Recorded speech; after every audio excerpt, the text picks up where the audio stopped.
சிவசங்கரா தேவனே ஸ்ரீ சிவசங்கரா தேவனே. சங்கரம் சிவசங்கரம். Question from Govindan sir. தங்களுக்கு மூன்றாவது கண் இருக்கிறது. அதை தாங்கள் ப்ளூ கான்ஷியஸ்னஸ் என்று ஆன்மீக ரீதியில் சொல்கிறீர்கள். இந்த மூன்றாவது கண்ணை பயன்படுத்தி பித்ருக்கள் லோகம், சித்தலோகம் என்று தாங்கள் விரும்பும் எந்த உலகத்திற்கும் நினைத்த மாத்திரத்தில் சென்று வர முடியும் என்று தாங்கள் பல அருளுரைகளில் தெரிவித்திருக்கிறீர்கள். ப்ளூ கான்ஷியஸ்னஸ் என்ற இந்த தெய்வீக சக்தியின் மூலம்தான் மேற்கொண்ட வெளி உலக பயண அனுபவங்களை சுவாமி முக்தானந்தா கூட சித்சக்தி விலாஸ் என்ற புத்தக வடிவில் எழுதியிருக்கிறார். அதே சமயம் பரமசிவனுக்கும் மூன்றாவது கண் இருக்கத்தான் செய்கிறது. தங்களை போன்ற மகான்களுக்கு இருக்கும் நெற்றிக்கண் ஆக்கப்பூர்வமான ஆன்மீக பயணங்களுக்கு பயன்படும் போது பரமசிவனிடம் இருக்கும் நெற்றிக்கண் மட்டும் நக்கீரன், மன்மதன் போன்றவர்களை எரித்து சாம்பலாக்கும் ஒரு அழிவு சக்தியாகவும் பயன்படுகிறதே, அதன் காரணம் என்ன? இந்த மூன்றாவது கண்ணை மகான்கள் கூட ஒரு அழிவு சக்தியாக பயன்படுத்த முடியுமா? நெற்றிக்கண் கொண்ட பாடுங்க. நெற்றிக்கண் கொண்ட ஈஸ்வரா நீலகண்ட பரமேஸ்வரா நர்தன சிதம்பரேஸ்வரா ஹே நடராஜா சிவசங்கரா. நெற்றிக்கண் கொண்ட ஈஸ்வரா நீலகண்ட. இந்த புகைப்படத்தில் பார்த்தீங்கன்னா இந்த இடத்துல ஒரு ப்ளூ லைட் இப்படி வந்திருக்கும். இந்த இடத்துல இருந்து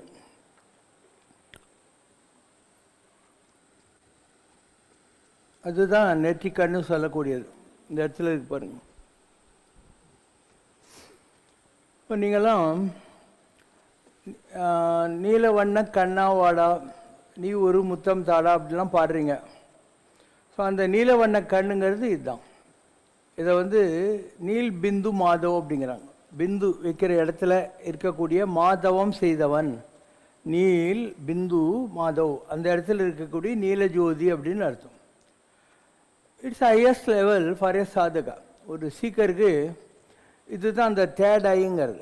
இந்த ரெண்டு இருக்கு இல்லையா, இது வந்து எல்லாருக்கும் இருக்குது. உலகத்தில் இருக்க எல்லா ஜீவராசிகளுக்கு கூட ரெண்டு கண்ணு இருக்குது. இந்த இடம் வந்து ஆக்டிவைஸ் ஆச்சுன்னா you will have cosmic contacts. இல்லைன்னா உனக்கு உலகத்தில் என்ன மாதிரி தெய்வீகமான விஷயங்கள் எல்லாம் இருக்கோ அதெல்லாம் உனக்கு தெரியாது. உனக்கு நீ கண்ணால் பார்க்குற இந்த ரெண்டு கண்ணால் பார்க்குற விஷயந்தான் உனக்கு தெரியும். இந்த நெற்றி கண்ணோட மகத்துவம் தெரியாது. இது ஒரு பதவி. ஆன்மீகத்தில் மாதவம் செய்து இதுக்கு முன்னால் நீங்கள் யாரை கிருஷ்ணர் என்று அறிந்து வைத்திருக்கிறீர்களோ உங்களுடைய புராணங்கள்லேயே எல்லாத்துலேயும் அவர் பெற்றிருக்கிற பதவி.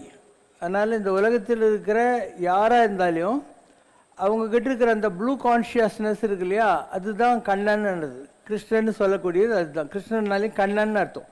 தி பர்சன் பிலாங்கிங் டு ஐ அப்படின்னு அர்த்தம். இது அவ்வளோ சீக்கிரம் வராது.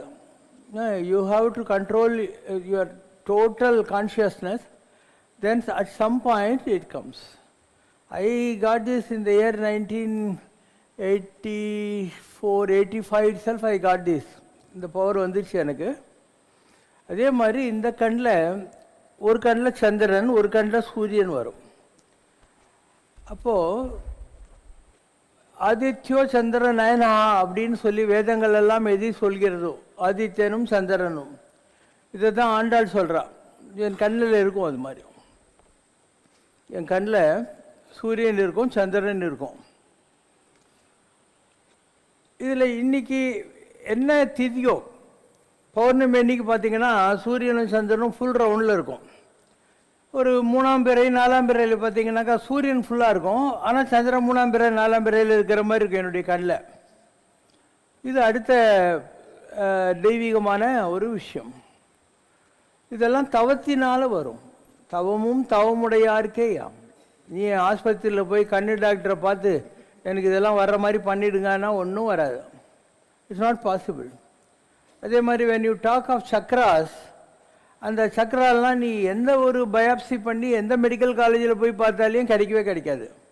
தேர் all electromagnetic energy points. தவம் செய்தவர்களுக்கு தான் அந்த முதுகுத்தண்டிலிருந்து கிளம்பி அது அப்படியே வரும். 7 பாயிண்ட்ஸ் இருக்குது அந்த மாதிரி. 4வது இடம் வர்றபோது முருகர், 5வது இடம் வர்றபோது பராசக்தி, 6வது இடம் வர்றபோது சிவன், இங்கே 7வது இடம் வர்றபோது யூ கெட் காஸ்மிக் கான்டாக்ட்ஸ். 7 திரைக்கு பின்னால் நான் கண்ட அதிசயம் என்னென்று சொல்வேன் அடி என்று வள்ளலார் சொல்கிறது அதுதான். இந்த இடத்துல இருந்து ஆகாசத்துக்கு ஒரு டவர் மாதிரி போகும். I have got that I also activise. இதுதான் அது. என்னுடைய தலைக்கு மேலே ஒரு ஒயிட் பீம் ஆஃப் லைட் போகுது பாருங்கள், இந்த இடத்துல. This is my tower. So I have cosmic contact. அங்கே இருக்கிறவங்க எனக்கு ஏதாவது வேணும்னா சொல்லுவாங்க, எனக்கு ஏதாவது வேணும்னா நான் அவங்கள கேட்பேன். இப்படி ஆன்மீகத்தில் உங்களுக்கு புரியாத பல விஷயங்கள் இருக்கின்றன. இது சாதாரணமாக வராது. நீங்கள் வந்து எத்தனையோ பிறவிகளுடைய தவத்தினால் இந்த நிலையை அடைய முடியும். இதுக்கு மெயின் இது வந்து நீ அதை அப்யூஸ் பண்ண மாட்டேன்ட்டு அவங்க ஒத்துக்கணும். இந்த பவரெல்லாம் கொடுக்கக்கூடிய ஆள், நீ இந்த பவரை மிஸ்யூஸ் பண்ண மாட்டேன், அப்யூஸ் பண்ண மாட்டேன்ட்டு ஒத்துக்கிட்டால் தான் உனக்கு இது கொடுப்பாங்க, இல்லைன்னா உனக்கு கொடுக்க மாட்டாங்க. ஏன்னா you can abuse this power, it's a big power. அதனால் இதெல்லாம் உண்மைதான். நீங்கள் எந்த புக்கில் வேணாலையும் இந்த யோகா சம்மந்தப்பட்ட புக்கிலெல்லாம் பார்த்தா இதை பற்றியெல்லாம் மிக விலாவரியாக இருக்கும். வேணா கொஞ்சம் படிக்க சொல்கிறேன். இது வந்து கணேஷ்பூரியில் ஒரு பெரிய மகான் இருந்தார், பாம்பே கிட்ட கல்யாணுங்கிற இடத்துல. அவர் பேர் நித்யானந்த பாபா, அவரே பிள்ளையார் தான். அவருடைய சிஷ்யர் முக்தானந்தான்னு சொல்லிட்டு, நித்யானந்தாவுடைய சிஷ்யர். அவர் யோலாங்கிற ஒரு இடத்துல நாக்பூர் பக்கத்தில் போய் ஒரு மாந்தோப்பில் உட்காந்து தியானம் பண்ணுறாரு. அவருக்கு வரக்கூடிய பல்வேறு விதமான அனுபவங்களை அவர் சித் சக்தி விலாஸ் என்ற ஒரு புத்தகத்தில் எழுதியிருக்காரு. அதில் இந்த ப்ளூ ஐயை பற்றி இருக்கிற பேரா மாத்திரம் படிக்க சொல்கிறேன்.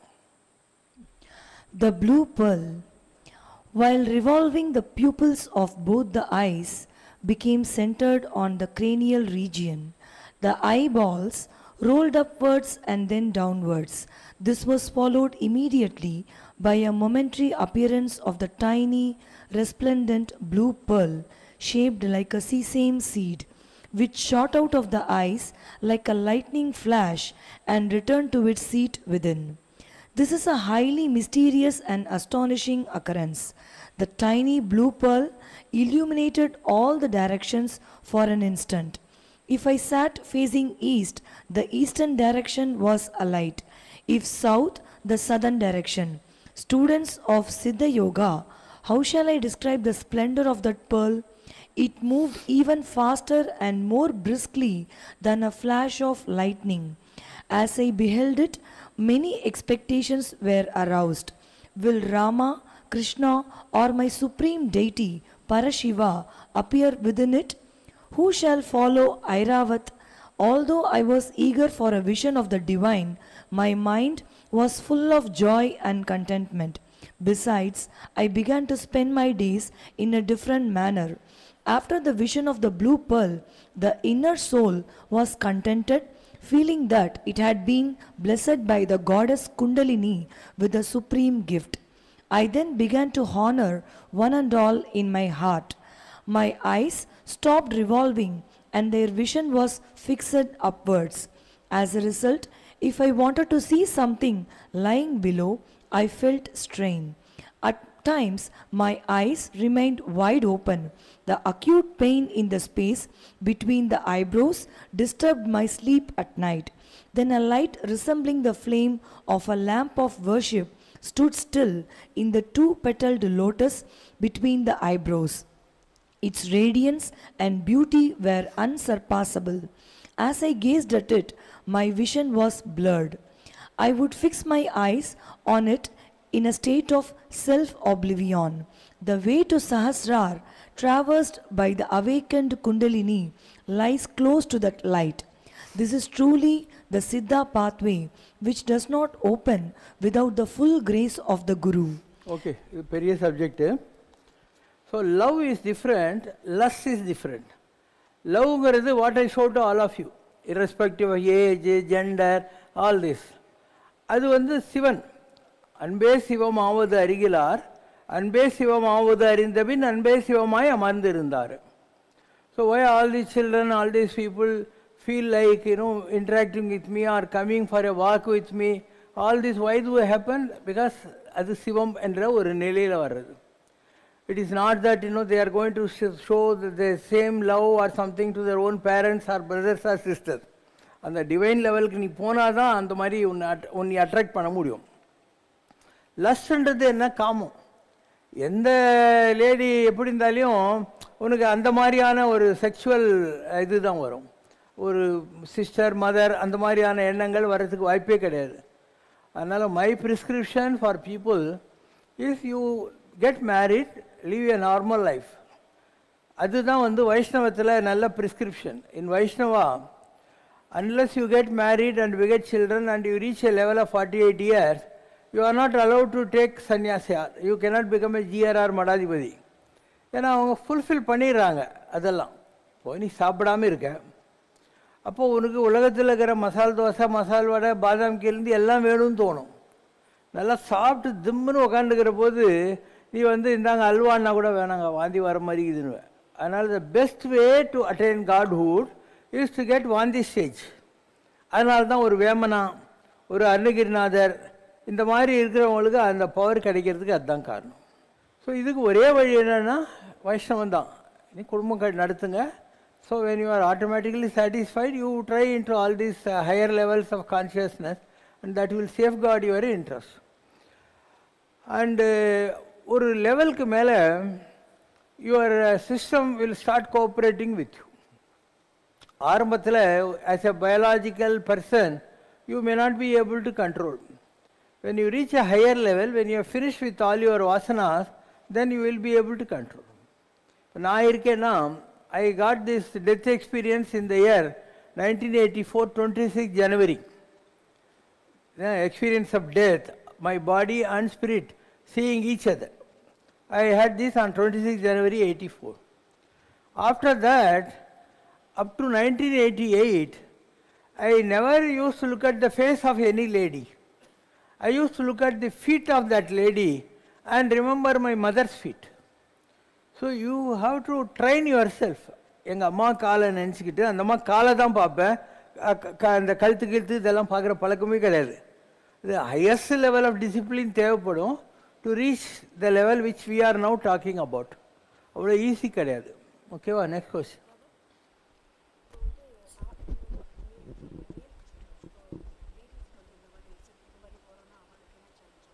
உங்களுடைய கொஸ்டின் மேல்ஸுக்கு இப்படி சொல்கிறீங்க, லேடிஸ்க்கு என்ன பண்ண முடியும் அப்படின்னு கேட்குறாங்க. What is wrong if the ladies also get married and finish their desires and then concentrate helping the husband or doing sadhana like Sarada Devi? Sarada Devi it is the same thing. She never had any sex with Ramakrishna. சின்ன வயசுலேருந்தே அப்படி தான் இருந்தா. She had the highest of powers. ஆனால் இதுக்கு ஒரு previous பர்த்தோட connections தேவைப்படும். இப்போ சாரதா தேவின்னு நீங்கள் யாரை பற்றி கேள்வி கேட்குறீங்களோ அந்த அம்மா தான் கிருஷ்ணவேணி அம்மா. அந்த கிருஷ்ணவேணி அம்மா ஒரு பிரிவில் ராமகிருஷ்ணனுடைய வைஃப் ஆகிய சாரதா தேவியாக இருந்தாங்க. அப்போ நான் ராமகிருஷ்ண பரமஹம்சனாக இருந்தேன். நல்லா யோசனை பண்ணிப்பார். நான் ராமராக இருந்தேன், அப்போ அந்த அம்மா சபரியாக இருந்தாங்க. ஸோ கான்டாக்டில் வரும். அப்போது மதங்க கன்யா அப்படின்னு மீனாட்சி அம்மனா அந்த அம்மா வந்தாங்க. இப்படி ஒவ்வொருத்தருக்கும் ஒரு கணக்கு இருக்குது உலகத்தில் வர்றதுக்கு. நீங்கள் ஆத்மஞானி ஆன உடனே உங்களுக்கு எந்தெந்த பிரிவையில் யார் யாருக்கு தொடர்பு இருந்ததோ அவங்களெல்லாம் நீங்கள் சந்திப்பீங்க. இப்போ சிந்தலச்சேரின்னு ஒரு இடங்குது, போடிநாயக்கனூர், சின்னம்மனூர்கிட்ட. அங்கே ஒரு சாமியார் இருந்தார். சாமியார் இல்லை, அவர் விறகு வெட்டி. ஒரு நாள் காட்டுக்குள்ளே போகிற போது சுருளிமலையில் ஒரு குகைக்குள்ளே போகிறாரு. அப்படியே உக்காண்டாரு. வெளியே வர்ற போது அவர் தோல் மேலே கிளியோட வெளியே வர்றாரு. சாதாரண விறகு வெட்டி. அதுக்கப்புறம் அவருக்கு இது மாதிரி ஜடெல்லாம் வந்துடுச்சு. ஒரு கால் வரைக்கும் தான் துண்டு கட்டின்னு இருப்பார். கையில் ஒரு லாட சங்கிலி வச்சுன்னு இருப்பார். லாட சங்கிலியை ஜல்லுன்னு அடிப்பார். ஸோ அவர் பேர் என்ன? சீங்குழல் பொன்னையா சாமிகள். லாட சங்கிலி சீங்குழல் பொன்னையா சாமிகள், சுருளிமலை சோம்பேறி. அவர் கையில் உனக்கு திருநூறு கூட கொடுக்க மாட்டார். ஏன்னா அந்த கோகுலில் போய் உக்காந்த உடனே அவருக்கு ஒவ்வொரு பௌர்ணமிக்கும் மீனாட்சி அம்மன் கோயிலில் 2வது கொடி கம்பத்துக்கிட்ட போய் உக்காரு. மாதத்துக்கு ஒருக்கா திருப்பதி கோயிலில் போய் பெருமாளை தரிசனம் பண்ணு. நீ யாருக்கும் எதையும் செய்யக்கூடாது, உன் பவரெல்லாம் சேர்த்து வை. நீ சமாதி ஆகிற போது உன் உடம்பு மேலே ஒரு அம்பாள் கோயில் வரும், அதுக்கு ஆனந்த பைரவி கோயில்னு பேர் அப்படின்னு அவருக்கு உத்தரவாச்சு. சரி, இந்த நிலையை அவர் இந்த பிறவியில் அடைஞ்சாருன்னா அவர் யார்? ஒரு பிறவியில் பஸ்மாசூரன், ஒரு பிறவியில் ராவணன், ஒரு பிறவியில் பஸ்மாசூரன். தொடாமல் கெட்டவன் தொட்டு கெட்டவன்லாம் அவரை பற்றி சொல்லுவார். தொட்டு கெட்டவன் யார்? பஸ்மாசூரன். தொடர்றதுக்கு ஓடனான் இல்லையா, அப்போ தானே மோகினி அவதாரம் வந்துச்சு. ராவணன் கடைசி வரைக்கும் சீதையை அப்படியே மண்ணு குடிச்சு எடுத்தும் தூக்கின்னு போனான், தொடவே இல்லை, தொடாத கெட்டவன். அந்த மாதிரியெல்லாம் சில பேர் உலகத்தில் வர்றாங்க. உங்கள் மயிலாப்பூர் கபாலீஸ்வரர் கோயிலுக்கு எதிரில் குருஜி சுந்தரராமன் இருந்தார் ஒருத்தர். அவர் வசிஷ்டர். அவருடைய குரு தங்கால் மோகனகுரு சாமின்னு ஒரு கேரளாக்காரர். இவர் வள்ளிமலையில் இருந்தபோது அவர் இவருக்கு தாந்திரிக் வித்தெல்லாம் கற்றுக் கொடுத்துட்டு, நான் இந்த மூச்சை விட போகிறேன், நீ 108 தேங்காய் வாயின்னு வந்துருன்றார். இவர் அப்படியே தியானத்தில் உட்கார்றார் குரு. ஒவ்வொரு தேங்காவையும் இந்த இடத்துல அடிச்சுன்னே இருக்கணும், அதுதான் அவருக்கு உத்தரவு. அந்த கபாலம் மோட்சம் பண்ணுவாங்க. அப்போ அவருடைய அந்த ஆத்மா அந்த கபாலம் வழியாக பிழிஞ்சு இந்த குருஜி சுந்தராமங்கிட்ட வந்துச்சு. அதுக்கப்புறம் அவர் ஒரு முருகன், தங்கவேல் முருகன் கோயில்னு ஒன்று கட்டினார், வள்ளிமலைக்கு பக்கத்தில் போகிற வழியில் மெயின் ரோட்டில் இருக்கும். ஸோ அவர் அந்த நிலைகளை அடைய முடிஞ்சது. திருவரத்தில் ஒரு சாமி இருந்தார், அவர் பிறப்பில் வண்ணான். ஒரு தடவை நேராக இதுக்கு வர ராணிப்பேட்டை பக்கத்தில் இருக்கக்கூடிய ஒரு சிவன் கோயில் இருக்குது, இந்த இதெல்லாம் பிஹெச்சி எல்லாம் இருக்குது இல்லையா, அதுக்கு எதிரில் அது ஜனக மகர்ஷியினுடைய சமாதி. அந்த இடத்துல ஒரு திருவோடி இருக்குது. இவர் ஜனக மகர்ஷியாக இருந்தாள், ஆனால் இந்த பிறவியில் குடியாத்தம் வண்ணான். அந்த இடத்துக்கு வந்த உடனே அவருக்கு அந்த கோயில் எடுத்து கட்டணுன்னு இருக்குது. அவர் என்ன பண்ண ஆரம்பித்தார், யாருன்னா அவர்கிட்ட வந்தாக்கா அவங்கக்கிட்ட நீ எனக்கு இந்த கோயில் கட்டுறதுக்கு காசு கொடுன்னுவார். பார்த்தாரு. அதுக்கப்புறம் மெட்ராஸுக்கு வெள்ளித்தேர் தங்கத்தேரெல்லாம் கந்தசாமி கோயிலுக்கு திருப்பதி கோயிலுக்கு திருத்தணிக்கெல்லாம் பண்ண ஆரம்பித்தார். நான் உங்கள் வீட்டுக்கு சாப்பிட்ணுன்னா ஒரு வெள்ளித்தட்டு ஒரு வெள்ளி டம்ளர் 100 ரூபா கொடுக்கணுன்னாரு. சாமி நம்ம வீட்டில் சாப்பிட்டுன்னு ஒரு நாளைக்கு 20-30 பேர் கூப்பிடுவாங்க. எல்லார் வீட்லேயும் போய் சும்மா கை நினச்சிட்டு அந்த வெள்ளி டம்ளர் எடுத்துகிட்டு வெள்ளித்தேருக்கு வச்சுக்குவார். அந்த 100 ரூபா கூலி கொடுக்குறதுக்கு வச்சுக்குவார். மீந்து போன வெள்ளி பணம் இல்லை, அது தொடப்ப கட்டி தட்டி எடுத்துன்னு போங்கடான்னு. இது திருவள்ளம் மௌனகுரு சிவானந்த சுவாமிகளுடைய நிலை. அதனால் உலகத்தில் யாரும் புதுசு கிடையாது, எல்லாரும் ஏற்கனவே இருக்கிறவங்க தான். அவங்களுக்கு ஒரு விட்டகுறை தொட்டகுறை இருந்தால் ஒரு குறிப்பிட்ட நேரத்தில் அவங்களுடைய அந்த பண்டு ரீதி நீ చేసిన கொலுவு ஓய்யான்னு தியாகராஜர், முற்பிறவிகளில் நான் செஞ்ச புண்ணியத்தை எனக்கு கொஞ்சம் குடியா அப்படின்வார். முருகனை பற்றி அருணகிரி நற்கரிசை ஓடக்காரன்வார். புண்ணியம் இருக்கிறவங்களுக்கு இந்த பிறவி கடலை கடப்பதற்கு அவன் ஓடக்காரனாக இருப்பான். அந்த மாதிரி சில பேருக்கு கிடைக்கிறது. அவங்க முற்பிறவியினுடைய வாசனைகளை அறிகிறார். நான் எங்கே உட்காந்துக்கிறேன், எனக்கு எப்படி நான் தான் ராமனாக இருந்தேன்னு சொல்கிறேன். மகாபாரத காலத்தில் நான் கிருஷ்ணர் இல்லை, நான் துரோணாச்சாரியார்னு சொல்கிறேன். நான் துரோணாச்சாரியாக இருந்தபோது ஏகலைவனுடைய கட்டை விரலை வெட்டினேன். அந்த அம்மா இன்றைக்கி டாக்டர் சொரூபா ராணின்னு ஒரு வேர்ல்டு ஃபேமஸ் அனஸ்திஸ்ட் பாஸ்டனில் இருக்கிறா. அப்போது துரோணாச்சாரியாருக்கும் அந்த அம்மாவுக்கு சம்மந்தங்க தான். நான் அந்த அம்மா பார்க்குறேன்னா அமெரிக்கா போனாக்க பாஸ்டனில் அந்த அம்மாவை பார்க்குறேன். இப்படி எல்லாத்துக்கும் காரணக்காரி இருக்கும். சரி, இப்போ coming to the present level of this consciousness and identifying people through our consciousness. இது எப்படி நடக்குதுன்னா, எங்கிட்ட உத்தமபாளையம்னு ஒரு ஊர் மதுரை பக்கத்தில். அங்கே ஒரு ஹஸ்பண்ட் ஒய்ஃபு, அவங்களுக்கு 2 பொண்ணுங்க, ஒரு பையன். கந்து வட்டிக்கு கடன் வாங்கிட்டாங்க. அவங்க பணம் திருப்பி கொடுக்கலன்னு உடனே அந்த ஊருக்காரங்க நாங்கள் உங்கள் பொண்ணுங்களை கடத்தின்னு போய் வசூல் பண்ணிக்கிறோன்ட்டாங்க. இவங்க பயந்து போய், நான் நீலாங்கரையில் அப்போ தான் ஆரம்பிச்சிருக்கேன், நைட்டோட நைட்டாக 5 பேரும் கட்டின துணியோட ஒரு பேக்கோடு ஓடி வந்துட்டாங்க. நான் சரி இருங்க இங்கேன்னு சொல்லி அவங்களுக்கு எனக்கு தெரிஞ்ச ஒரு கம்பெனியில் எஸ்எஸ் அகாடமின்னு ஒரு கம்பெனியில் இவங்களுக்கெல்லாம் வேலை வாங்கி கொடுத்தேன். அந்த பையனுக்கு ஒரு வேலை கிடச்சிது, மஸ்கட்லேயோ துபாயிலையோ. அங்கே போனோம். இப்போ அவங்கெல்லாம் கல்யாணம் ஆகிட்டு ஜம்முன்னு அமெரிக்காவில் இருக்காங்க, செட்டில் ஆகிட்டாங்க. நல்ல மாப்பிள்ளைங்கள்லாம் கட்டிக்கிட்டாங்க, எல்லாம் ஆகிப்போச்சு. அவங்க ஒரு நாள் அமெரிக்கா போனபோது இந்த மாதிரி ஜனங்கள்லாம் வருவாங்களே என்ன பார்க்குறது, அவங்களுடைய எக்ஸ்பீரியன்ஸ் ஷேர் பண்ணுறாங்க. அவங்க சொன்னாங்க, எங்களுக்கு இந்தியாவுக்கு போய் பாபாவை பார்க்கணுங்கிற நெசசிட்டியே இல்லை. எங்கள் வீட்டில் பாபாவோட ஒரு படங்குது, நாங்கள் என்ன சொல்லணுமோ அந்த படத்துக்கிட்ட போய் சொல்லுவோம், அவர் எங்களை பார்த்து சிரிப்பார், ஒரு இது கண்ணை வந்து விங்க் பண்ணுவார், எங்களுக்கு உடனே அது நடந்துடும் அப்படின்னு அவங்களுடைய எக்ஸ்பீரியன்ஸ் சொல்கிறாங்க. இப்படி உலகத்தில் எவ்வளோ விஷயங்களை சிவசங்கர் பாபா அனுபவத்தால் தெரிந்து கொண்டு தான் பேசுகிறார். அனுபவம் இல்லாத நான் எதையும் பேச மாட்டேன், புக்கை படிச்சுட்டு எதையும் வளர மாட்டேன். எனக்கு அனுபவங்கள் வந்த பின்னால் இந்த மாதிரி புக்கெல்லாம் நிறைய கிடைச்சது எனக்கு. ஸோ ஐ காட் ஒரு கன்ஃபார்ம்டு நமக்கு வர அனுபவங்கள் கரெக்டாக இருக்குங்கிற மாதிரி நமக்கு வந்து. இப்போ இந்த சிவசக்தி விலாஸ் புக்கை நான் தமிழில் எழுதினேன். ஜனங்களுக்கு இங்கிலீஷ் அவ்வளோவா புரியறதில்லைன்றதுனால தமிழில் எழுதினேன். தியானம், யோகம், தெய்வீகம் அப்படின்னு சொல்லிட்டு ரொம்ப சிம்பிளிஃபைடு வெர்ஷனாக எழுதினேன். ஸோ ரொம்ப சிம்பிளிஃபைட் பண்ணி அந்த சிவசக்தி விலாஸை நான் தமிழில் எழுதியிருக்கேன். ரொம்ப சிம்பிளிஃபைட், உனக்கு வேண்டிய எக்ஸ்பீரியன்ஸஸை பற்றி மாத்திரம் கோடிஃபை பண்ணி இந்த ஹோல் திங் நான் எழுதலை. அது அந்த மாதிரி ஆன்மீகத்தில் மக்களுக்கு புரியாத பல உயர்ந்த நிலைகள் இருக்குது. இது அவ்வளோ ஈஸி இல்லை. இப்போ சிவசங்கர் பாபா ஊஞ்சலில் உட்காந்து இருக்கார், எதிரில் ஒரு கேமரா இருக்குது. இந்த கேமராவில் நான் வந்து இத்தனை கடவுள் வடிவத்தையும் காட்டினேன். இருக்குது பார்த்தீங்களா அந்த பில்லர்ஸ்க்கு பேக் சைடில் அத்தனை டிவைன் ஃபார்ம்ஸ் ஆஃப் காட்ஸையும் நான் இந்த இடத்துல இருந்து இந்த கேமராவில் காட்டி அதனுடைய ஃபோட்டோஸ் தான் அதெல்லாம். அப்போ நான் காட்டாத கடவுள் இல்லை, இயேசுநாதரெல்லாம் காட்டியிருக்கேன், எல்லா கடவுளுடைய ஃபார்ம்ஸையும் காட்டியிருக்கேன். என்ன சொன்னாலும் ஜனங்களுக்கு புரிய மாட்டேன்னுது. ஏன்னா அந்த taste of the pudding lies in eating இட்னுவான். ஒரு பதார்த்தம் சாப்பிட்டு பார்த்தா தானே அது உப்பா காரமாக புளியாக ஸ்வீட்டுன்னு தெரியும். அதனால் எனக்கு வந்த அனுபவம் உனக்கு வராத வரைக்கும் நான் என்ன சொன்னாலும் உனக்கு புரிய போகிறதில்ல. நான் என்ன சொன்னாலும் அதெல்லாம் உன்னை பொறுத்து மாத்திரம் ஆண் பார்த்துன்னு இருப்பேன், அவ்வளோதான். அவர் அனுபவம் அவர் தம்மை அறிவது. அவர் இறையவர், குறைவிலர் இறையவர். நீ எந்த ஃபார்ம் ஆஃப் காடை தேடுறியோ அதில் எந்த குறையும் இல்லை, எல்லா கடவுளும் உண்மை தான். ஆனால் ஒரே எலக்ட்ரிசிட்டி தான் மைக்கு, அதுதான் பல்பு.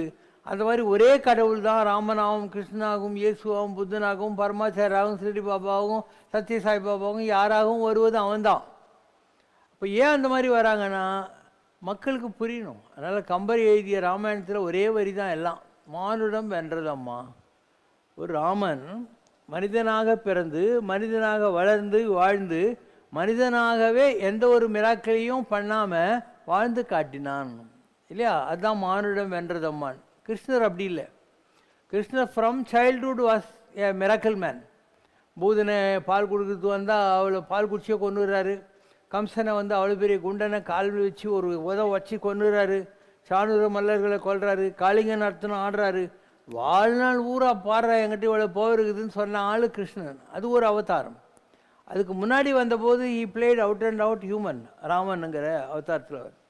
அதனால் ஒவ்வொருத்தரும் தே சூஸ் தர் ஓன் பாத், என்ன மாதிரி பண்ணணும். 8 வகையான சித்திகள் இருக்குது. அதில் லாஸ்ட்டு சித்தி இருக்கு இல்லையா, அது வந்து செத்துப்போன விஷயத்தை எழுப்புறது. எப்படி ஒரு நாய் அடிபட்டு லாரியில் செத்து போகுது, அப்போ மாயம்மா அங்கே போய் அழுதுகிட்டு ஒரு அழுக்கான துணியெல்லாம் வச்சு பீஸ் பீஸாக பஜ்ஜியாகி கிடக்கிற அந்த நாயை ஒன்றா சேர்த்து அதை வச்சு கட்டிட்டு எதிரில் உட்காந்து அழுகுது. அப்படி அழுகிற போது அந்த நாய் இல்லையா அது நல்லா ஓட்ட முடியுது. இதை பார்த்து தான் மாயம்மா மேலே மரியாதை வந்து அவன் போண்டா சாப்பிட்றியா டீ சாப்பிட்றியான்னு ஆரம்பித்தான். இல்லைன்னா அந்த அம்மா பிச்சைக்காரி தான் வச்சுக்கினே இருந்தாங்க அந்த ஊரில் இருந்தவங்கெல்லாம். ஸோ இந்த மெட்டீரியலைசேஷனுங்கிறது அப்படி தான் வரும். அதனால் ஆன்மீகத்தில் நான் நிறைய ரிசர்ச் பண்ணியிருக்கேன். நான் சாமியார் பாலமுருகன் அடிமைக்கிட்ட 1968 இருக்கேன். நான் அவர்கிட்ட உட்காந்து இருக்கிற போது யாராவது வந்து கேட்பாங்க வேறு யார் அப்படின்வாங்க. நான் சொல்லுவேன், நான் ரத்தனகிரி கோயில் நாய், சாமி சாப்பாடு போடுவார், அதை சாப்பிட்டு இங்கே தான் சுற்றிக்கின்னு இருப்பேன் அப்படின்வேன். அவர் எழுதுவார், இவன் என் ஆன்மா, என்ன ஊழ்வலி அன்பு நெஞ்சம் அப்படின்னார். இவன் தான் என்னுடைய ஸ்பிரிட்னா என்ன, அவர்கிட்டையும் முருகன் தாங்குது, என்கிட்டையும் முருகன் தாங்குது. விதிவசத்தினால அன்பு நெஞ்சம்னா அவர் போகராக இருந்தார். நான் அப்போ அவர் கூட பழனி ஆண்டவன் சிலைவு பண்ணுறதுக்காக உட்காந்துருந்தேன். அதனால் 2 பேருக்கும் கனெக்ஷன் இருக்குது. இந்த பிறவியில் அது ரிவைவ் ஆகுது. ஊழ்வலி அன்பு நெஞ்சம்ங்கிற வார்த்தையை சொல்வார். இப்படி எல்லாத்துக்கும் பழைய கனெக்ஷன் இருக்குது. பவர் கேம்ன்றது ஒன்று இருக்குது. நான் வந்து அந்த அஷ்டமா சித்திகளோட எக்ஸிபிஷனில் மாட்டிக்கின்னு இருந்தால் நான் வளர்ந்துருக்க மாட்டேன்.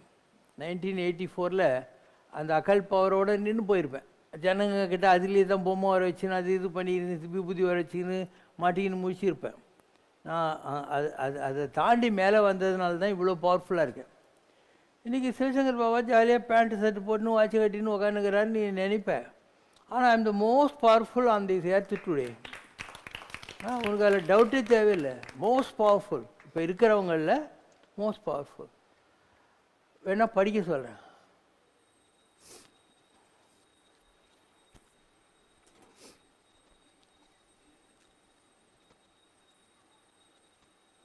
நேரிலே தேவரும் வந்தமர்ந்து நின்னிடத்தில் உசாவி செல்வர், இது பொய்யெனின் இவ்வேட்டை சுட்டிடு. சிவசங்கர பாபா எங்கே இருக்காரோ அங்கேயே எல்லா தேவர்கள் வந்து எங்கிட்ட மீட்டிங் போட்டு போவாங்களாம். இது மாத்திரம் இல்லைன்னு சொல்லி நான் இந்த ஓலையை கொளுத்திடுறேன்னு ஒரு விஸ்வாமித்திரர். நன்றே இவன் பொன்னென மின்னும் மேனி தன்னை பொருந்தி வாழ்வான். கேமரால நான் இத்தனை கடவுளை எப்படி காட்டுறேன்? எனக்கு இந்த உடம்பை நீ பார்த்தா புரிய மாட்டேன். நான் இது ஃப்ளஷ் அண்ட் பிளட்டு, எலும்பு தோல் தான். உள்ளுக்குள்ள எனக்கு பொன் உடம்புன்னு ஒன்று இருக்குது. பொன் உடம்பு எனக்காய் பொருந்திடும் படிக்காய் அப்படின்னு வள்ளல் பெருமானார். அல்லும் பகலமும் அனவரதமும் நினைப்பார்க்கு பொன்வேணி உண்டாகும் அப்படின்வார். அது மாதிரி சிவசங்கர் பாபாவுக்கு இந்த வெளி உடம்புக்குள்ள ஒரு பொன் உடம்பு இருக்குது. அந்த பொன் உடம்புல தான் இதெல்லாம் பார்க்க முடியும். இதில் இல்லைன்னா இந்த மாதிரி எல்லாத்தையும் காட்ட முடியாது. நீ என்னை ஃபோட்டோ எடுத்தேன்னு தான் வரும். நான் அங்கே போகணும், அந்த மைண்டு செட்டுக்கு போனால் தான் அதில் வரும். ஓகே. வான்பொறி இல்லாத வானத்தே நடந்தே முறையாய் வேதம் தன்னை ஓதி. இவருக்கு ஏரோப்ளேன்லாம் தேவையில்லை. இவர் இங்கேருந்து அப்படியே ஏரோப்ளேன்லாம் இல்லாமல் ஆகாசத்துக்கு போவார். எல்லா மந்திரங்களையும் சொல்லுவார். அங்கே இருக்கக்கூடிய தேவர்கள் கந்தர்வர்கள் எல்லார்கிட்டையும் பேசிட்டு திரும்பி தன் உடம்புக்குள்ளே வந்துடுவார். கந்தர்வர்கள் கந்தர்வ தேவ மாதர் தம்மை தானும் விழியார காணும் பாக்கியம் தன்னை பெறுவான். தானும் ஸ்பரிசம் தன்னால் பட்டிட முன்னே தேவலோகத்துக்கு போய் அங்கே இருக்கிற எல்லார்கிட்டையும் இன்ட்ராக்ட் பண்ணிட்டு வர்றது. அடுத்த பவரு தானும் ஸ்பரிசம் தன்னால் பட்டிட முன்னை வினையும் மறையும் பின்னும் வரும் வினையும் தானும் மறையும் சாத்தினி. இவர் யாரை தொட்டா அவங்க இதுக்கு முன்னால் பண்ணியிருக்கிற பாவமெல்லாம் மன்னிக்கப்படும். நீ ஏதாவது அவங்களுக்கு கர்மா பாக்கி இருந்தால் அதை கூட இவரால் வந்து ரெடி பண்ண முடியும். அவங்கள அதிலிருந்து வெளியே கொண்டு வர முடியும். அடுத்த பாயிண்ட், எண்ணிய எண்ணம் தானும் எண்ணியது போல் தான் நடக்க. இது எப்படி நடக்குது? என்கிட்ட யாரோ வராங்க, அவங்களுக்கு ஏதோ ஒரு கர்மா இருக்கிறதுனால தானே அவங்க கஷ்டப்படுறாங்க. அப்போ அவங்க கர்மாவை நான் வாங்கிக்கணும். அப்போ தான் அவங்களுக்கு அது நடக்கும். எண்ணி எண்ணம் தானும் நடக்க அவன் வினையை இவன் ஏந்துவான் கண்டாய். அவன் கர்மாவை ஒரு வாங்கிக்கிறாரு. இப்படி செய்யக்கூடியவன் இந்த உலகத்தில் இவனை தவிர யாரும் இல்லை. படி. இவன் தானும் அவன் வினையை ஏந்துவான் கண்டாய். இவன் தன் உயிர்நிலையை உணர்வோர் யார்? வர்றவன் கர்மாவெல்லாம் இவர் வாங்கினா அவனை ரெடி பண்ணுறாரு. இவன் யார் என்ன, இவன் ஆத்மா என்னன்றது யாருக்காவது தெரியுமா? இவன் தன் உயிர்நிலையை உணர்ந்தார் யார்? முன்னை பிறப்பு தன்னிலே சிவனடியார் தமக்கு தொண்டும் செய்தன நன்றோ. இதுக்கு முன்னே இவர் கைலாசத்தில் இருந்து அங்கே இருக்கக்கூடிய சிவனடியார்களுக்கெல்லாம் தொண்டு செஞ்சவர். அதனால் இவருக்கு இந்த புத்தி ரத்தத்திலே இருக்குது. ஜனங்களுக்கு சர்வீஸ் பண்ணுற புத்தி இருக்கு இல்லையா, அது பிறவியிலிருந்தே இவருக்கு வந்துச்சு. உன்னிடத்தில் அப்பா ஒப்பாரும் மிக்காரும் ஒக்கவே இல்லை. உனக்கு பெரியவங்க சின்னவங்க அந்த மாதிரி இல்லை. ஒப்பாரும் மிக்காரும் உனக்கு வித்தியாசமே கிடையாது. ஜனங்கிட்ட எல்லாரையும் ஒரு மாதிரி நடத்துவேன். உன் அகம் காற்றினும் கடிது ஓடி காத தூரம் கடந்து நிற்கும் மனிதர் தம்மையும் மாற்றி தானும் ஸ்திரமாக்கி செய்யும். ஐயா, இங்கேருந்து எவ்வளோ தூரம் அமெரிக்காவில், அர்ஜென்டினாவில், ஆஸ்திரேலியாவில் அங்கே போய் அவங்களுடைய எண்ணங்களெல்லாம் மாற்றுற அளவுக்கு உன்னால் உட்காந்த இடத்துலேருந்தே ஆப்ரேட் பண்ணுற பவர் உங்கள்கிட்ட இருக்குது. ஐயா, நின்னை அயன் படைத்த காலம் அதுவே. உன்னை அதுக்காக தான் பிரம்மா படைச்சிருக்கான். அயன்னா பிரம்மா உன்னை அதுக்காக தான் படைச்சிருக்கான். சித்தி பல நீ பெறுவாய். சித்தி பல நீ பெறுவாய்னா ஆல் தி அக்கல்ட் பவர்ஸ் இல்லையா, அதெல்லாம் பெறுவாய்னா என்ன, தானாக உனக்கு கிடைக்குதுன்னு அர்த்தம்.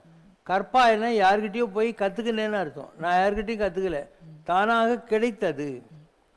உனக்கு கற்பிக்கக்கூடிய வித்தைகள் அனைத்தும் மகனே வானுலகத்துள்ள தேவர்களிடமிருந்து தான் நேரடியாக கிடைக்குமே தவிர ஆச்சாரியார் பீடத்திலிருந்து ஒரு மனுஷன் உனக்கு சொல்லித்தரப் போவதில்லை. நான் பார்க்காத குருமார்கள் இல்லை, எவ்வளோ பெரிய ஆளுங்கள்லாம் பார்த்துருக்கேன். ஆனால் எனக்கு வந்த மந்திரங்களும் எனக்கு கிடைச்சதும் யாரும் ஆச்சாரியனாக இந்த உலகத்திலிருந்து கற்றுக் கொடுக்கல, தேவர்களே நேரடியாக கற்றுக் கொடுத்தது அப்படிங்கிற வார்த்தையை சொல்லுவார். அது உண்மைதான். நான் 33 கோடி தேவர்களையும் கண்ணால் பார்த்துருக்கேன். கைலாசத்துக்கு போன போது 11 தடவை கைலாச யாத்திரை பண்ணியிருக்கேன். அங்கே தார்ச்சன்னு ஒரு இடம் இருக்குது. வெடிகால நான் தியானம் பண்ணுறேன். ஆகாசத்துலேருந்து 33 கோடி தேவர்களும் அவங்கவுங்க வாகனம், அவங்கவுங்க ட்ரெஸ்ஸு, அவங்கவுங்க கிரீடத்தில் அப்படியே இறங்குறாங்க. நான் உட்கார்ந்த இடத்துக்கு வராங்க. நான் பயந்து போய் அவங்கள பார்க்குறேன். அவங்க எல்லாரும் இப்படி கை வச்சுன்னுட்டு இப்படின்றாங்க. நான் சொல்கிறேன், நான் தானே உங்களை கும்பிடணும், நீங்கள் என்ன கும்பிட்றீங்கன்னு. அவங்க திருப்பியும் சாட்சாத் பத்ரிநாராயண் பகவான் ஹோ அப்படின்னு. நீ தான் சாட்சாத் பத்ரிநாராயணன், அதனால் உன்னை கும்பிடலான்னு நாங்களாம் வந்துக்கிறோன்னா. அதான் சொல்கிறான், நேரிலே தேவரும் வந்த மருந்து நின்னிடத்தில் உசாவி செல்வர், இது பொய்யனி நீ வேட்டை சுட்டுடு. இந்த மாதிரி உன் வாழ்க்கையில் நடக்கலைன்னு நீ சொல்லு, நான் இந்த ஓலையை கொளுத்திடுறேன்னு சேலஞ்ச் பண்ணுறார் விஸ்வாமித்திரர். நேரிலே தேவரும் வந்தமர்ந்து நின்னிடத்திலே உசாவிச் செல்லும் காலம் உண்டு. எம் மைந்தா பொய்த்திடின் இவ்வேட்டை சுட்டிடு. எவ்வினை பொருட்டு இவன் தன்னை தானும் சேர வைத்தான் ஐயன். எதுக்காக கடவுள் இவனோடு இணைந்திருக்கிறார்? ஐயன்னா ஐயப்பன். எதுக்காக ஐயப்பன் இவருடைய கூட்டுக்குள்ளே இறங்கி இதெல்லாம் செய்கிறாரு? இவர் சுகப்பட சொர்க்கத்துக்கு போகட்டும் என்று இவருடைய நன்மைக்காக இவரை பகவான் தன்னிடம் அழைத்து கொண்டானா? சிவசங்கருக்கு சுகம் கிடைக்கணும், சொர்க்கத்துக்கு போகணுங்கிறதுக்காக பகவான் இதெல்லாம் இவர்கிட்ட கொடுக்கல. கலியிலே சுகம்தான் மிக்கு இருக்கு, எல்லாருக்கும் தான் இருக்குது இந்த கலியுகத்தில். அதனால் அதுக்காக இவர் வரல.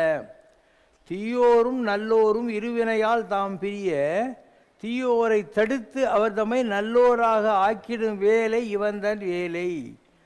கெட்டவங்களெல்லாம் திருத்தி அவங்களெல்லாம் நல்லவங்களாக்குற வேலைக்காக கடவுள் இவரை படைச்சிருக்காரு. தீயோரும் நல்லோரும் இருவினையால் தாம் பிரிய தீயோரை தான் தடுத்து அவர் தம்மை நல்லோராக ஆக்கிட ஆற்றும் வேலை இவன் தன் வேலை. தன் ஸ்பரிசம் தான் பிறர் மேல் பட்டிட வினையகலும் சங்கரனே. தொட்டா போகிறோம், இவருடைய ஸ்பரிசம் யார் மேலேயான பட்டா போகிறோம், இல்லை கையில் பழங்கொம்பி ஊதி எது கொடுத்தாலும் சரிதான். அதனால் வினை அகலும், அதிலேயே அவங்க கர்மா மாற்றப்படும். மெய் இம்மொழியாயின் மாந்தனும் பகையாளியாம் ஆதித்தன் தலத்திருக்க நவகோளும் அமர்ந்த வண்ணமே விளங்குமப்பா சிவா தன் பணியை ஆற்ற ஒண்ணாது தடுத்திடும். இவருடைய ஜாதகத்தில் 6வது வீட்டில் சனி இருக்கார். அவருக்கு என்ன பேர்? மந்தன் அப்படின்னு அர்த்தம். அது எந்த இடம்? சூரியனுடைய இடம். பகையாளியாம், ஆனால் சனிக்கும் சூரியனுக்கும் ஒத்து வராது. பகையாக இருக்கக்கூடிய சூரியனுடைய 6வது வீட்டில் மந்தன் உக்காந்துட்டு இருக்காரு. அது என்ன ஆகும்னா, மாதனம் நீ ஈட்ட மாமன்னரும் உன்னை அண்டி தம் வினை தனை துறக்க செய்திட்ட தோஷம் எத்தன்மைத்தாயினும் அது தானும் உன் தன்னால் தவிடுபடியாகும் பாராய். பெரிய பெரிய பிரைம் மினிஸ்டர்ஸ், பிரசிடென்ட்டு, விஐபிஸ் எல்லாம் உன்னை தேடி வருவானுங்க. அவங்க பாவத்தையும் அவங்க கர்மாவையும் போக்கிக்கிறதுக்காக உங்ககிட்ட வருவாங்க. முடிசால் மன்னரும் நின்னிடத்து வந்து சரிநிகர் சமானமாய் தான் அமர்ந்து தம் வினைத்தனை அறுக்கும் வண்ணமே கீர்த்தி பெறுவாய் எம்மைந்தா. பிரசிடென்ட்ஸ், பிரைம் மினிஸ்டர் அவங்கெல்லாம் வந்து உனக்கு ஈக்குவலாக உக்காந்துட்டு அவங்க கஷ்டத்தை உங்கள்கிட்ட சொல்லி புலம்பிட்டு தீர்த்துக்கிட்டு போகிற மாதிரியான பெருமை புகழெல்லாம் உன்னுடைய வாழ்க்கையில் இருக்குது அப்படின்னு. உன்னை உணர்ந்தார் யாரப்பா உன்னை உணர்வாரும் உளரோ ஓதப்பா. உன்னை உணர்ந்தார் யாரப்பா உன்னை உணர்வாரும் உளரோ ஓதப்பா. விஸ்வாமித்திரனுடைய தமிழ் இதெல்லாம். மேலோரும் கீழோரும் உனக்கு ஏகமே அப்பா. இதெல்லாம் போகுது, பயங்கரமாக போகுது. ஸோ இது ஒரு பெரிய சப்ஜெக்டு. நமக்கு என்ன ஆகணும், யாரால என்ன ஆகணும், நமக்கு வந்துன்னு இருக்கிறவங்களெல்லாம் அடையாளம் தெரியும், நம்மக்கிட்ட வர்றவங்களும் அடையாளம் தெரியும், அவ்வளோதானே. மொத்தம் வந்தால் வரான், வராகிட்டு போகிறான்.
ஓம் ஜெய் சிவசங்கரரே சுவாமி ஜகத் பரிபாலகரே ஆதிசங்கர அவதாரா அநாத ரக்ஷகரே ஓம் ஜெய் சிவசங்கரரே அன்னையும் தந்தையும் நீரென்றறிந்தும் அன்பில் நனைகின்றோம் சுவாமி அன்பில் நனைகின்றோம் ஆசானும் இறையாகிய தேவா நின்னடி பணிகின்றோம் ஓம் ஜெய் சிவசங்கரரே கைலையை பன்முறை வலம் வந்தாய் ஓ கருணாகர கீர்த்தி சுவாமி கருணாகர கீர்த்தி மயிலையில் நின்று வரம் தருகின்றாய் மங்களகர மூர்த்தி ஓம் ஜெய் சிவசங்கரரே ஆனந்த சாகரம் தனிலம்மையாழ்த்தும் அற்புத அருள் ஜோதி சுவாமி அற்புத அருள் ஜோதி ஆரத்தி செய்து பாடி மகிழ்ந்தோம் அருள்வாய் பரஞ்சோதி ஓம் ஜெய் சிவசங்கரரே நாராயண நாராயண ஓம் சத்யநாராயண நாராயண நாராயண ஓம் நாராயண நாராயண ஓம் சத்யநாராயண நாராயண ஓம் சத்யநாராயண நாராயண ஓம் ஓம் ஜெய் சிவசங்கரரே.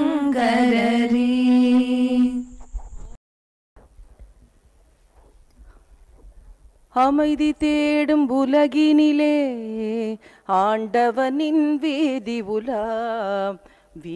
உலா வருகுது பார் தெய்வலோக ராஜனிலா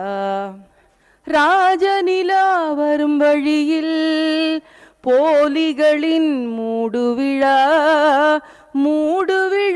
மேடையிலும் ஜோதி இவன் திறப்பு விழா வைபவம் தான் ஜெகம் முழுதும் சிறப்பு விழா நடப்பதற்கு ஜீவகலை தொடக்க விழா வசந்த விழா சுழுமுனையின் நடன விழா நாயகனின் ஞான சபை சம்ரக்ஷணா வந்துவிட்டால் தாய்மடியில் மழலை விழா மகிழ்ச்சியில் தான் மனம் பரப்பும் தெய்வ விழா ரகசியங்கள் சேர்ந்திசைக்கும் மனித விழா தெய்வ விழா ரகசியங்கள் சேர்ந்திசைக்கும் மனித விழா நாடகத்தின் மாண்பு விழா வாசி விழா முழங்கிவிட்டால் தேசமெங்கும் நேச விழா நிதி வழங்கும் மௌன விழா மகத்துவமே ஈசனிவன் ஆசி விழா மௌன விழா மகத்துவமே ஈசனிவன் ஆசி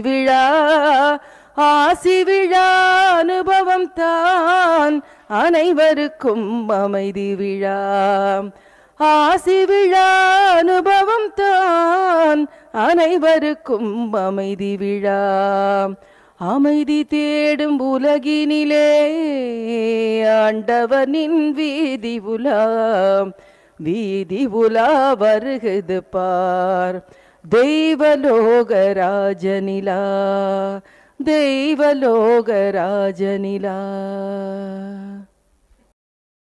சம்ரக்ஷணா என்னும் சபைதனிலே வீற்றிருக்கும் சத்குருவே சமத்துவமே நிலவுகின்ற சங்கரனின் பிருந்தாவனமே. சரணம் அபயம் ஐஸ்வர்யம் பகவான் பாபா அனுக்கிரகம். தன்னை தானே உணர்வதுதானே பிறந்ததன் நோக்கமென்று அறிவாயே. தன்னலமின்றி வாழ்ந்திடத்தானே பூமியிலே ஜனித்தோம் தெளிவாக. மலர்பதம் பணிந்திடவே மார்க்கமுண்டு, மனதில் நினைத்திடவே மோட்சமுண்டு. சரணம் அபயம் ஐஸ்வர்யம் பகவான் பாபா அனுக்கிரகம். கடவுள் மாமா என்றழைத்தாலே கண்முன் தோன்றும் அற்புத ரூபம். கருணை பொங்கும் காருண்யமூர்த்தி பகவான் பாபா பதம் பணிவோமே. ஆனந்த நடம் புரியும் அருட்கடலே ஆதி அந்தம் இல்லா பரம்பொருளே. சரணம் அபயம் ஐஸ்வர்யம் பகவான் பாபா அனுக்கிரகம். சம்ரக்ஷணா என்னும் சபைதனிலே வீற்றிருக்கும் சத்குருவே. குறை ஒன்றுமில்லை மறைமூர்த்தி கண்ணா, குறை ஒன்றும் இல்லை கண்ணா, குறை ஒன்றுமில்லை கோவிந்தா.